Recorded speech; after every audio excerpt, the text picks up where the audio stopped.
Items വെച്ചിട്ടാണ് നമ്മൾ ഇന്ന് ഫ്രൈ ചെയ്യാൻ പോകുന്നത്. കുറച്ച് എണ്ണ ഒഴിച്ചിട്ടുണ്ട്.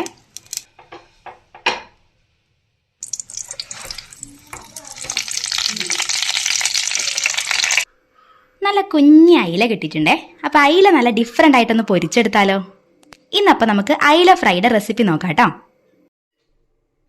ഒരു വലിയ ഉള്ളി ചോപ്പ് ചെയ്തത്, 2 പച്ചമുളക്, ഒരു മീഡിയം സൈസ് തക്കാളി, പിന്നെ കുറച്ച് കറിവേപ്പില, കുരുമുളക് പൊടിച്ചത്, വെളുത്തുള്ളി ചോപ്പ് ചെയ്തത്, ഇഞ്ചി ചോപ്പ് ചെയ്തത്, ഒരു ചെറിയ കഷ്ണം നാരങ്ങ വേണം, പിന്നെ അതുപോലെ ആവശ്യത്തിന് വെളിച്ചെണ്ണ. ഇത്രയും ഐറ്റംസ് വെച്ചിട്ടാണ് നമ്മൾ ഇന്ന് ഫ്രൈ ചെയ്യാൻ പോകുന്നത്. മസാല റെഡിയാക്കാനായിട്ട് ഉപ്പ്, മഞ്ഞൾപ്പൊടി, മുളക് പൊടി, അതുപോലെ മല്ലിപ്പൊടി, ഇത്ര ഐറ്റംസാണ് വേണ്ടത്.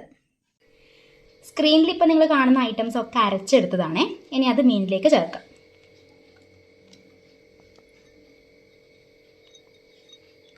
ഈ മസാല നമുക്ക് മീനിലൊന്ന് പുരട്ടി കൊടുക്കാം. ചെറിയ അയില ആയതുകൊണ്ടാണ് കേട്ടോ വരയിടാഞ്ഞത്. സാധാരണ ഫ്രൈ ചെയ്യുന്ന സമയത്ത് വരയിടുമല്ലോ. അപ്പോൾ മസാലയെല്ലാം പുരട്ടിയിട്ട് നമ്മൾ എണ്ണയിലേക്ക് മീൻ ഫ്രൈ ചെയ്യാൻ വെച്ചിട്ടുണ്ട്. അതിന് 2 വശം നന്നായിട്ടൊന്ന് മുരിച്ചെടുക്കണം. അപ്പോൾ നമ്മൾ ഫ്രൈ ആയിട്ടുണ്ട്. ഇനി ഇത് മാറ്റി വെക്കാം കേട്ടോ.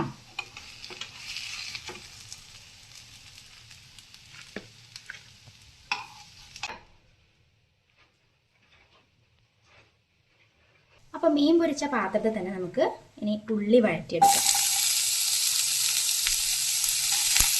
ഉള്ളി ഒന്ന് വഴണ്ട് വന്നിട്ടാകുമ്പോൾ നമ്മൾ പച്ചമുളക്, പിന്നെ അതുപോലെ ചോപ്പ് ചെയ്ത വെളുത്തുള്ളി, ഇഞ്ചി, ഇതൊക്കെ ചേർത്ത് കൊടുത്തിട്ട് ഒന്ന് മിക്സ് ചെയ്ത് കൊടുക്കുക.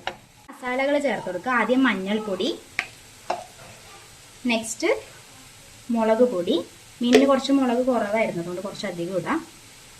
ഇനി കുറച്ച് മല്ലിപ്പൊടി. ഇനി ഇത് നന്നായിട്ട് മിക്സ് ചെയ്ത് പച്ചമണം ഒന്ന് മാറിയിട്ടാകുമ്പോൾ നമുക്ക് തക്കാളി ചേർത്ത് കൊടുക്കാം.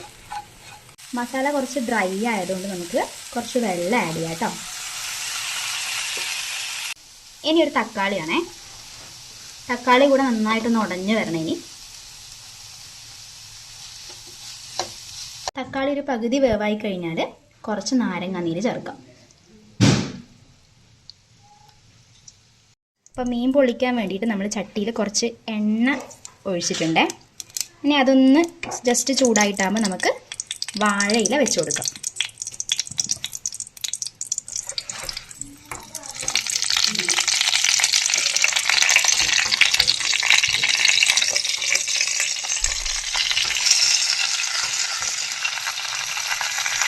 ഇനി നമ്മൾ ഓൾറെഡി ആക്കി വെച്ചിട്ടുള്ള കുറച്ച് മസാല ഇടാം.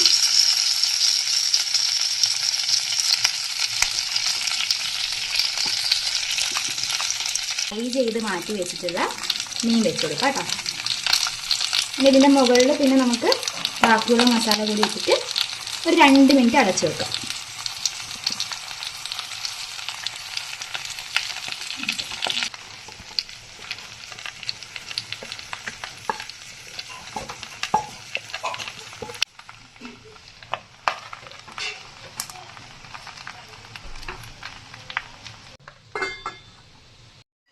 അപ്പോൾ ഏകദേശം ഒരു 3 മിനിറ്റ് നമ്മൾ വെച്ചിട്ടുണ്ട്. നമുക്കിനി തുറന്ന് നോക്കാം.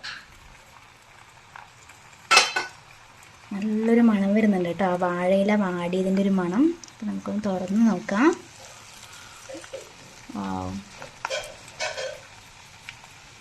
ചട്ടി ഇപ്പോൾ ഓൾറെഡി നന്നായിട്ട് ചൂടായിട്ടല്ലേ. അപ്പോൾ നമുക്ക് ഫ്ലെയിം ഓഫ് ചെയ്യാം, കാരണം ഇതിൽ നിന്ന് ഇനി കുറച്ചുകൂടി വെന്ത് കിട്ടും. അപ്പോൾ നമുക്കിനി സെർവ് ചെയ്യാനാകുന്ന സമയത്ത് ഓപ്പൺ ചെയ്യാം. അപ്പം നമ്മുടെ അയില ഫ്രൈ ഇവിടെ റെഡി ആയിട്ടുണ്ട്. ഫ്രൈ അല്ല, പൊള്ളിച്ചത്. നമുക്കൊന്ന് ടേസ്റ്റ് നോക്കാം. നല്ല മണമുണ്ട് കേട്ടോ.